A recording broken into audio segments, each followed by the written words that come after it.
Headline ન્યૂઝમાં આપનું સ્વાગત છે। હું છું શ્વેતા। છોટાઉદેપુરના પુનિયાવાટ ગામમાં દેવી દેવતાઓની પેઢી બદલવાના મેળાની હર્ષોલ્લાસભેર ઉજવણી કરવામાં આવી। આજથી 100 વર્ષ પહેલા ગામના દેવી દેવતાઓની પેઢી બદલવામાં આવતી હતી।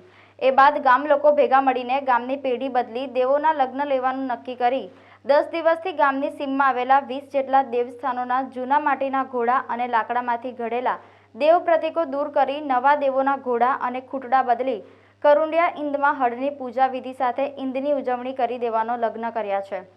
પરંપરા મુજબ ગામમાં સુખાકારી જળવાઈ રહે તેવી માન્યતા મુજબ ગામના લોકો 10 દિવસ સુધી માત્ર બાફેલો ભાત અને મરચું જમવાનું વ્રત પાડ્યું હતું।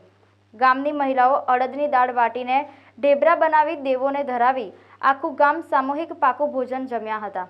15 થી 20 ગામમાં લોકો ઢોલ માંદલ સાથે કરમ અને કડાના ઝાડની પૂજા વિધિ કરી 10 ડાળીઓને વાજતે ગાજતે અખાડા સુધી લાવવામાં આવી। જે બાદ સદીઓ જૂના દેવોના પાટલા અને માટલા ડાળીઓ આગળ સ્થાપના કરી બળવા દ્વારા કથા કરવામાં આવી। ગામના લોકો એક જ પ્રકારના પારંપરિક વસ્ત્રો ધારણ કરી નાચગાન કર્યા અને વહેલી સવારે સ્થાપના કરેલ ડાળીઓને વાજતે ગાજતે નદીના પાણીમાં ડુબાડી વિસર્જન કરવામાં આવ્યું।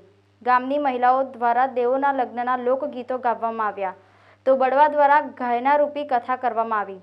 આ મેળામાં હજારોની સંખ્યામાં આદિવાસી સમાજના લોકો ઉમટી પડ્યા હતા।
हमारा पुनियाट गाम में के जे बधा छोकरा भणे छे कोई पण आज सरकारीना दाखला गमे लेवा जाए तो तमे तमारे एनो आदिवासी ने एनो पुरावो शुं छे तमारा गामनो ने कई रीते तमे आदिवासी गणो ने बोलो तमे आदिवासी से हम एम के एनो आधार शुं एवं बधा एवा अमलदारो बधा सरकार पण मान्य राखती नथी।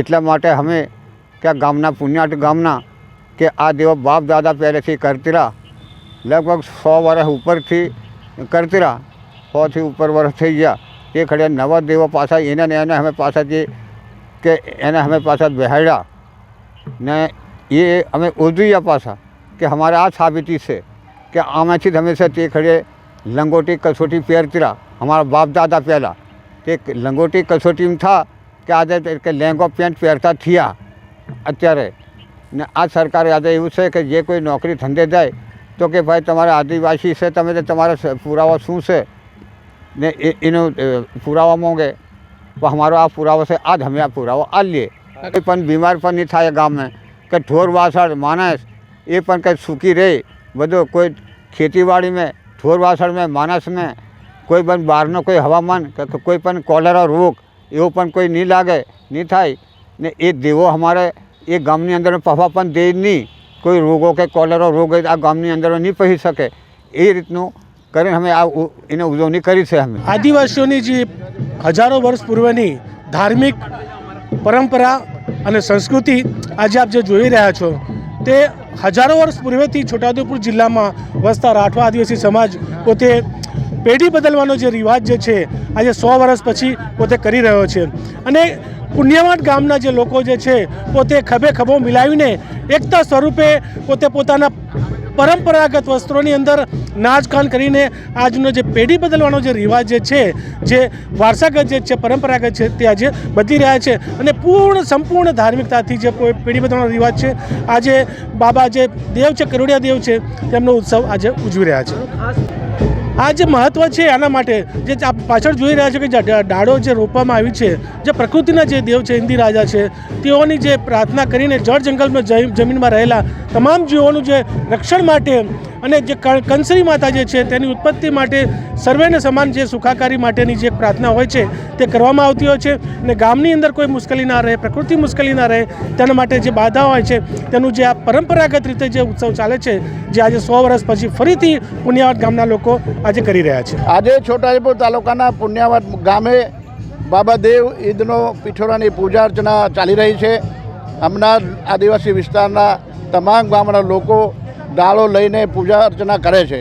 આ વિસ્તારની અંદર લગભગ 100 વર્ષ પછી આ ડાળો લાવવાનું કામકાજ અને પિઠોરા દેવની પૂજા, એના ખૂંટા બદલવાની કામગીરી પણ અહીંયા થાય છે. ઘણા વર્ષો પછી દેવોના લગ્ન પણ અમે કહીએ છીએ એવો આ ભવ્ય પ્રસંગ છે. અને એ પ્રસંગની અંદર આદિવાસી લોકો એક મેઘ થઈને સુખ શાંતિથી જીવન જીવે. આ જળ જમીન જંગલ આકાશથી પાતાળ સુધીની અંદર જેટલા જીવજંતુ રહે છે એની પૂજા અર્ચના અને કલ્યાણ માટે બાબાદેવ પીઠોરાની પૂજા થાય છે. વર્ષોથી આ માન્યતા છે અને એ પ્રમાણે બાબાદેવના પીઠોરાની પૂજા અમારા બાપ દાદા વડીલોથી કરતા આવ્યા છે. એ જ પ્રમાણે આજે 100 વર્ષ પછી પુણ્યવાટ ગામે આની ઉજવણી થઈ રહી છે. અમારા આદિવાસી વિસ્તારના લોકો આપ સૌ જાણો છો, આપના ટીવી માધ્યમથી હું કહેવા માગું છું કે આ આદિવાસી વિસ્તાર છે, આ રાઠવા સમાજ છે. અને રાઠવા સમાજની અંદર જે દેવી દેવતાઓની પૂજા થાય છે, ઈદની પૂજા થાય છે, બાબાદેવ પીઠોરાની પૂજા થાય છે. અમારા લખારા પણ પરેશભાઈ રાઠવા, જેને પદ્મશ્રી એવોર્ડ માન્ય રાષ્ટ્રપતિ સાહેબના હસ્તે આપ્યા છે, એ પણ અહીં અમારી સામે મોજૂદ છે. તો આ અમારો આદિવાસી રાઠવા એકતા સમાજ, એક સમાજ અમારો એક છે અને આદિવાસી જ છે. એમાં કોઈ ઓળખ આપવાની જરૂર નથી. હાલમાં રાજ્ય સરકાર તરફથી પણ અમારા રાઠવા સમાજના આદિવાસી લોકોને પણ ઘણી બધી તકલીફો દાખલાઓની પડે છે. દાખલાઓ મળતા નથી. લોકોને શિષ્યવૃત્તિને જે કંઈ આપવાનો થાય છે એની અંદર એની ઓળખાણ માગે છે. નોકરી જેને મળે છે તેને દાખલાનું સર્ટિફિકેટનું વેરિફિકેશન કરે છે. એટલે અમે લોકો આપના ટીવી માધ્યમથી એ પણ જણાવવા માગીએ છીએ કે આ આદિવાસી વિસ્તારના લોકો છે એની અંદર બીજી કોઈ ઓળખ આપવાની જરૂર નથી. આદિવાસી સમાજ બાબાદેવના પીઠોરાને માને છે, ઈદની પૂજા કરે છે. એ અમે લોકો સૌ આદિવાસી છે, રાઠવાર છે. એમાં કોઈ સરકારી રેકોર્ડ ઉપરથી સાબિત થતું નથી. આ સમાજ જ તમને બતાવી દે છે કે આ રાઠવા સમાજમાંથી આવે છે અને આ અસલ રાઠવા છે. અમારા આદિવાસી જિલ્લાના તમામ આદિવાસી મારા ભાઈઓ બહેનો અને વડીલોને આજે મારા વતન પુણ્યવાટથી એક ખુશ ખબર આપું છું કે 100 વર્ષ પહેલાં જે અમારા પ્રકૃતિ પૂજક હતા અને આજે અમારે અહીંયા ગામસાઈ કરીને આજે અમારી જે પૂજા વિધિ થઈ છે, પ્રકૃતિ જ એ જીવન છે. ગુજરાત રાજ્યની અંદર કે સમગ્ર દુનિયાની અંદર જે પણ આદિવાસી સમાજ છે, તમે આફ્રિકામાં જાઓ, તમે ઇન્ડિયામાં આવો, તમે રેડ ઇન્ડિયન્સમાં જાઓ, તમને ત્યાં ટીમલી જેવો ડાન્સ જોવા મળશે, ત્યાં તમને હાથમાં ટેટુ મળશે, આવા અમારા પારિયા જેવા હથિયાર તમને ત્યાં મળશે. અમે પ્રકૃતિની સાથે જીવવાવાળા છે. આ અમારું જીવન પ્રદર્શન છે. અમારા ભગવાન સૂર્ય એ દેખાય છે, પવન એનો અનુભવ કરાય છે, ધરતી અમે જીવીએ છીએ, અગ્નિ અમારા ભગવાન છે, અમારા લાઈવ ભગવાન છે. આજે એક આદિવાસી નેતા તરીકે મારા આદિવાસી સમાજની એક આઈડેન્ટિટી માટે, એક છબી માટે આજે અમારે 17 જાતના જે પુરાવા આપવાની વાત આવે છે, મને ખરેખર દુઃખ થાય છે કે સરકારે અમારા આદિવાસી નિર્દોષને ઓળખવા જોઈએ. અમને આદિવાસી તરીકે ગરીબ કલ્યાણ મેળા કરીને જ્યારે ઉપર સ્ટેજ પર બોલીને દાખલા આપે છે. આદિવાસી સીટ MP તરીકે જાહેર થયેલી છે. આદિવાસી વિસ્તારમાં વિધાનસભાની સીટો જાહેર થયેલી છે. અનુસૂચિ 5 અને 6 વિસ્તાર છે, છતાં પણ આદિવાસી સમાજ સાથે અન્યાય કેમ?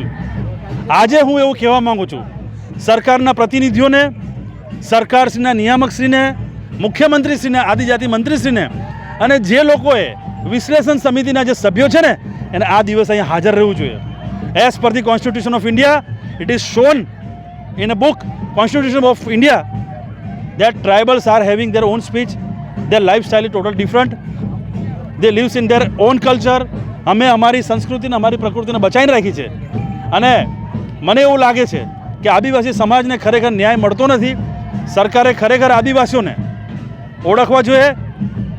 રામ ભગવાનની વાર્તા આવે તો સબરીમાની વાત આવે, દ્રોણાચાર્યની વાત આવે, એકલવ્યની વાત આવે. જ્યારે જ્યારે ઇતિહાસો લખાયા છે ત્યારે ત્યારે આદિવાસીઓ છે. હું તો કહું છું દેશ આઝાદ થયો એની પહેલાં આદિવાસીઓને લડાઈ હતી. આજે અમારો ઇતિહાસ ક્યાંક ને ક્યાંક દબાઈ ગયો છે, પણ હું સમગ્ર ગુજરાતના આદિવાસીઓને કહેવા માગું છું, આપણી સંસ્કૃતિ જગાવો, આપણી સંસ્કૃતિ જગાવો.